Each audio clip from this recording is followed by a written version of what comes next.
Hi everybody, welcome to my channel. So for today's video, ituturo ko sa inyo kung paano ang murang paraan, no? O mura na klase ng pagdi-disinfect. So ito 3 pesos lang to na magagastos nyo. So tubig lang, then yung powder na Zonrox, then or Clorox, then i-mix nyo na mabuti sa tubig. Tapos, bago kayo mag-spray sa kulungan nyo, make sure na naalis nyo na yung mga dumi ng mga last na na-load nyo na manok dito. So, dapat ma-brush nyo na, maalis nyo yung mga dumi nila. Then, bago kayo mag-disinfect. So, lilinisin nyo siya ng may sabon, then banlaw, then disinfect.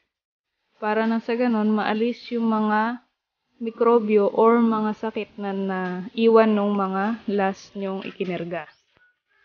So, bakit nga ba mahalaga na mag-disinfect muna ng kulungan bago tayo magkarga ng panibagong mga day-old chicks? So, una sa lahat, kasi yung mga last na naikarga nyo ng mga manok ay hindi may iwasan na may mga sakit yung mga ilan sa kanila. So, hindi yan naalis kaagad kapag nalinis lang ng tubig yung kulungan. So, kailangan talaga na ma-disinfect muna siya ng Zonrox or itong ginamit ko na mas mura na yung powder na Clorox. So, 3 pesos lang yan na imimix mo sa tubig, then spray. Hindi mo na yan na babanlawan. So, pahanginan mo lang, then patuyuin bago ka magkarga ng mga manok.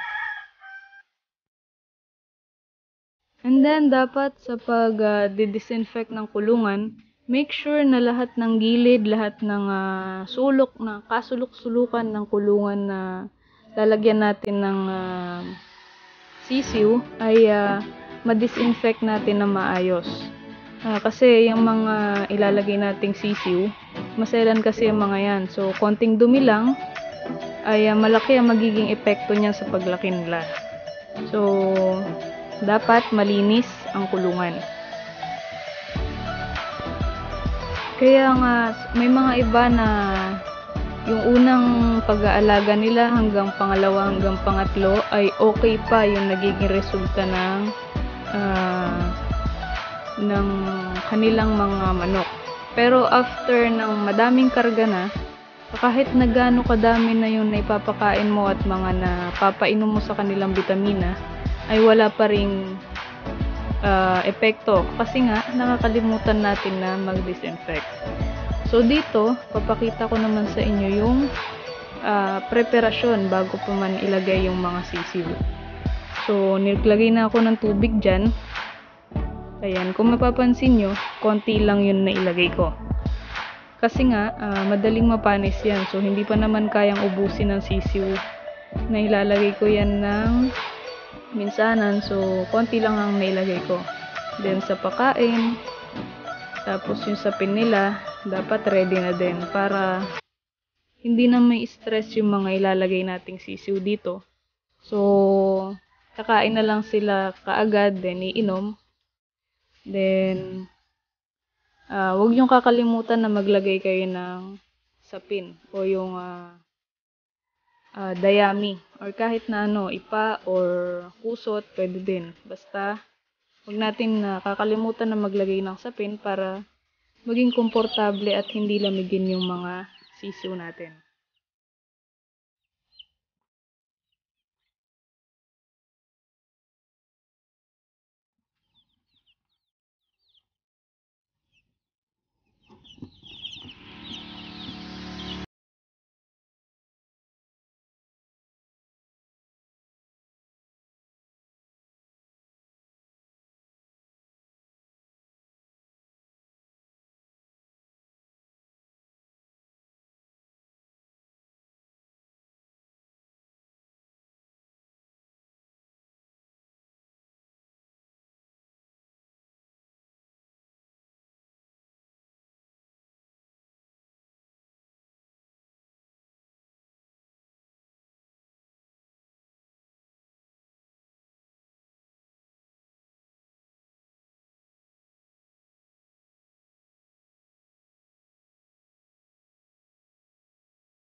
So ito guys, no, kung mapapansin nyo, open lang, nahayaan ko lang na naka-open yung tabing ng aking kulungan.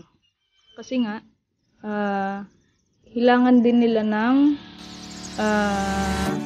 sariwang hangin, no? Kasi nga mainit naman ng panahon natin ngayon. So magbababa lang tayo ng tabing kapag mga bandang 3:00 na ng hapon.